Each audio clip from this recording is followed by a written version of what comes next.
ஹாய்மா, எல்லோரும் நல்லா இருக்கீங்களா? இன்றைக்கி நம்ம கண்ணம்மாஸ் விலாகில் என்ன வீடியோ பார்க்க போகிறோம்னா, எங்கள் அப்பா அவங்க தோட்டத்துக்கு தாங்க வந்திருக்கோம். ரொம்ப நாள் ஆயிடுச்சு தோட்டத்துக்கு வந்து. இப்போ 2 மாதத்துக்கு மேலே ஆயிடுச்சுங்க. இப்போது தக்காளி பழம் பிறக்கிட்டாங்க. தக்காளி களை எடுக்கும்போது உங்களுக்கு ஒரு வீடியோ போட்டிருப்பேன், தக்காளியில் களை எடுக்கிறாங்கன்னு. இப்போது தக்காளி பழம் வந்து இப்போ தக்காளி பழம் விலையே இல்லைங்க. இப்போ தக்காளி பழம் பிறக்கிட்டு இவங்க வீட்டுக்கு கிளம்பிட்டாங்க, வேலைக்கு வந்தவங்க.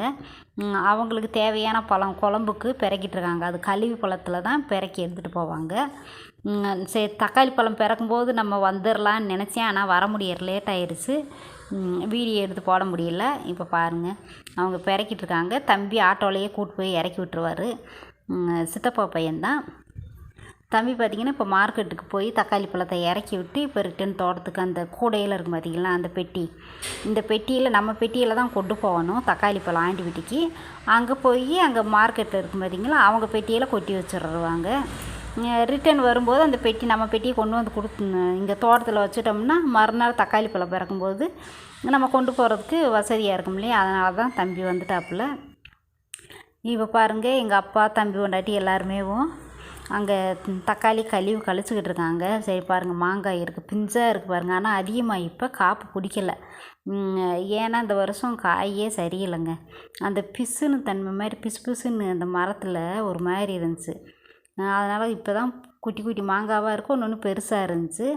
தங்கச்சி இப்போ அவங்களும் கிளம்பியிருக்காங்க, கை காலெல்லாம் கழுவிட்டு. தக்காளி பழம் பிறக்கும்போது பார்த்திங்கன்னா பாருங்கள், எங்கள் பைரவர் நல்லா தூங்குறாரு. தக்காளி பழம் பாருங்கள், ஃபுல்லாக இருக்குது. இந்த தக்காளியில் புல்லு தான் அதிகமாக இருக்குது.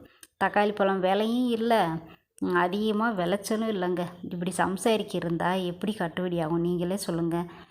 களை எடுத்து உரம் போட்டு வேலை செஞ்ச கூலி இருக்குது, நிறைய இருக்குது. இந்த நாற்று விலைக்கு வாங்கி தான் நட்டது.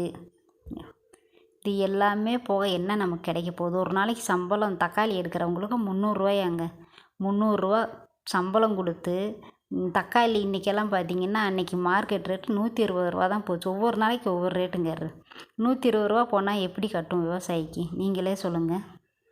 பாருங்க, கருவேப்பிலையும் பூரா இதாகிடுச்சு பாருங்கள், பூச்சி விழுந்து ரொம்ப இதாகிடுச்சு. கருவேப்பிலையுமே நல்லா இல்லை. இது ஃபுல்லாக தக்காளி தாங்க. ஆரம்பத்துலலாம் பார்த்திங்கன்னா தக்காளி பழம் 1 மாதம் 2 மாதத்து வரைக்கும் கூட பிறக்கலாம். ஆனால் இப்போ பாருங்கள், ஒரு எடுப்பு 2 3 எடுப்புலையே தக்காளி பழம் அப்படியே சல்லுன்னு ஓஞ்சு போயிடுது. இப்போ 2 தடவை 3 தடவை தாங்க எடுத்திருக்காங்க. பாருங்கள் செடி எப்படி இருக்குன்னு பாருங்கள், அப்படியே டக்குன்னு ஓஞ்சிருச்சு. இருக்கிற பழம் எல்லாமே டக்குன்னு அப்படியே பழுத்து இதாகிடுது. இப்போ பாருங்கள், இவங்க எல்லாமேவும் பழத்தை பிறக்கிட்டு அப்படியே வீட்டுக்கு கிளம்பிட்டாங்க. ஆட்டோலையே இப்போ கொண்டு போய் தம்பி இறக்கி விட்டுருக்குவார். இப்போ தங்கச்சி 2 வீலரில் தான் வர்றாங்க. முடியாதவங்க 2 வீலரை கூப்பிட்டு வந்துக்கிடுவாங்க. தங்கச்சி கொண்டு போய் இறக்கி விட்டுருவாங்க. நடக்கிறவங்க நடந்து போயிடுவாங்க. இங்கேருந்து ஊருக்குள்ளே போனோம்னா 1 கிலோமீட்டருக்கு 2 கிலோமீட்டரில் வருங்க, அந்தளவு தூரம் வரும். எங்கள் அப்பாவும் தம்பி பொண்டாட்டியும் 2 பேரும் தக்காளி பழம் கழிச்சிக்கிட்டு இருக்காங்க. இன்றைக்கி மிச்சம் இருந்ததை இன்னும் அதை நாளைக்கு போகும்போது நாளைக்கு பிறக்கி கொண்டு போவாங்க அந்த தக்காளி பழத்தை. தம்பியும் கூட உட்காந்து பிறக்கிற. இப்போ எல்லாமே சுத்தம் பண்ணுறதுக்காக தங்கச்சி பாருங்க கூட்டிக்கிட்டு இருக்காங்க. ஆட்டோவில் எல்லாம் கிளம்பிட்டாங்க. அந்த பெட்டி எல்லாமே எடுத்து வச்சுட்டு இப்போ ஃபுல்லாக இதெல்லாமே கூட்டி விட்டாச்சுன்னா சுத்தமாகிடும் பாருங்க. இந்த மாதிரி தாங்க தோட்டத்தில் வேலையெல்லாம் முடிச்சுட்டு அப்படியே கூட்டி சுத்தம் பண்ணி விட்டுருவாங்க. இப்போ மாங்காய் ஊறுகாய் போடுறதுக்கு பிடுங்கலாமேன்னு வந்து மாங்காய் பிஞ்சாக குட்டி குட்டி மாங்காவாக பிடுங்கிட்டு இருக்கேன் பாருங்கள். அந்த வடு மாங்காய் போடுறதுக்காக சரி பிடுங்கிட்டு போகலாம் அப்படின்னு பிடுங்கினேன். எங்கள் அப்பா சத்தம் போட்டார், பிஞ்சு கசப்படிக்கும்டா, அதை ஏன் பிடுங்கிட்டு இருக்கேன்னு சத்தம் போட்டுக்கிட்டு இருந்தார். ஊறுகாவுக்கு இதுதான்ப்பா நல்லாயிருக்கும் அப்படின்னு பிடுங்கினேன். கொஞ்சம் பெருசானா கூட நல்லாயிருக்கும், இந்த பாலும் பிஞ்சு ரொம்ப குட்டியாக இருக்குது, அது எதுக்கு பிடுங்கிட்டு இருக்கு அப்படின்னு சத்தம் போட்டுக்கிட்டு இருந்தார். சரி சத்தம் போட்டுமே நான் தான் சொல்லிட்டு இருக்கேன், ஊறுகாய் போடுறதுக்கு பிடிங்கிட்டு இருக்கேன்ப்பா அப்படின்னு சொன்னேன்.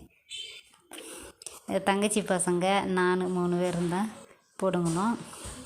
தங்கச்சி பையன் தான் வீடியோ எடுத்துக்கிட்டு இருந்தான், பெரிய பையன்.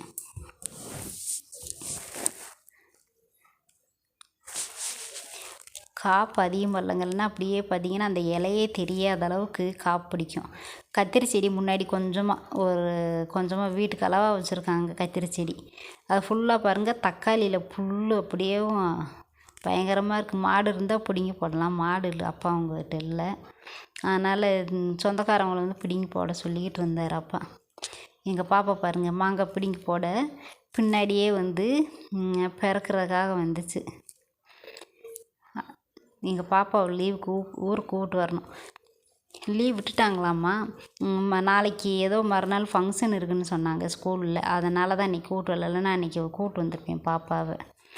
நான் பிடுங்கிட்டு இப்போ தம்பிகிட்டையும் மாங்காய் பிடுங்க கொடுத்துட்டேன் பாருங்கள். தங்கச்சி பையன், பெரிய பையன் எல்லாருமே லீவுன்னா வந்து தோட்டத்தில் எல்லாம் வேலை செய்வாங்க. பார்த்திங்கன்னா தக்காளி பழம் பிறக்க 2 பேருமே வந்து தக்காளி செமந்து இங்கே வந்து போட்டாங்க பாருங்கள். பெரிய மாங்காவார் கொஞ்சம். பாப்பா பிறக்கி அந்த வாளியில் போடுது பாருங்கள்.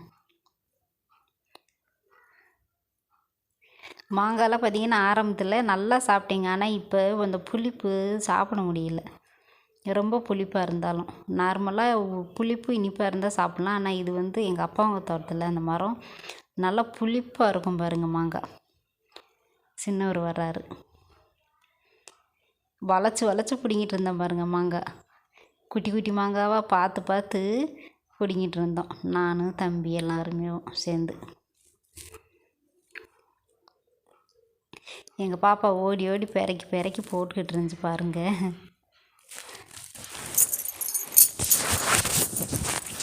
மாங்காய் யாருக்கெல்லாம் பிடிக்கும்னு சொல்லுங்கள். வீடியோ பிடிச்சிருந்துச்சுன்னா லைக்கு, ஷேர், கமெண்ட் பண்ணுங்கள். தொடர்ந்து சப்போர்ட் பண்ணிகிட்டே இருக்கிற நம்ம சொந்தங்கள் எல்லாருக்குமே ரொம்ப நன்றிங்க. தொடர்ந்து சப்போர்ட் பண்ணிக்கிட்டே இருங்க நம்ம வீடியோஸ் எல்லாமே. புதுசாக பார்த்தீங்கன்னா மறக்காமல் சப்ஸ்கிரைப் பண்ணிவிட்டு பெல் ஐக்கானே கிளிக் பண்ணிடுங்க. அப்போ தான் நம்ம போடுற வீடியோஸ் எல்லாமே உங்களுக்கு நோட்டிஃபிகேஷனில் வரும். எங்கள் பாப்பா பாருங்கள் ஓடி எப்படி பிறக்கி போடுதுன்னு. வீடியோஸ் ஏதோ தலையீழாக வர மாதிரி இருக்குது. சரி பாருங்கள், அட்ஜஸ்ட் பண்ணி பாருங்கள். தக்காளியும் விலை இல்லாமல் இங்கே பாருங்கள், முருங்கைக்காயும் விலை இல்லைங்க. அந்த தக்காளி பழம் கழிவு அந்த வேஸ்ட்டெல்லாம் பார்த்திங்கன்னா அந்த மரத்துக்கு கீழே போட்டிருக்காங்க பார்த்தீங்களா, அது எல்லாமே பசங்க விளாடுறாங்க 2 பேர். உரமாயிக்கிறோம். அதுக்காக வேண்டி தான் அந்த தக்காளி பழம் கழிவு எல்லாமே கொண்டு வந்து இந்த மரத்தை சுற்றி போட்டிருக்காங்க. அது அப்படியே மக்கி முருங்கை மரத்துக்கு உரமாயிருங்க. முருங்கைக்காய் விளைச்சலும் இல்லை, விலையும் இல்லை. இப்படி இருந்தால் விவசாயம் பண்ணுறதுக்கு மனசே இருக்காதுங்க. உங்களுக்கு இப்படி தானே என்னன்னு எல்லாருக்குமே விவசாயம் பண்ணுறவங்க எல்லாருக்குமே கஷ்டப்பட்டு உழைக்கிறதுக்கு பலன் இல்லாமல் இருந்தால் எப்படிங்க விவசாயம் பண்ணுறதுக்கே முடியாமல் போயிடும். வீடியோ பிடிச்சிருந்துச்சுன்னா லைக், ஷேர், கமெண்ட் பண்ணுங்கள். பாய், நன்றி, வணக்கம்.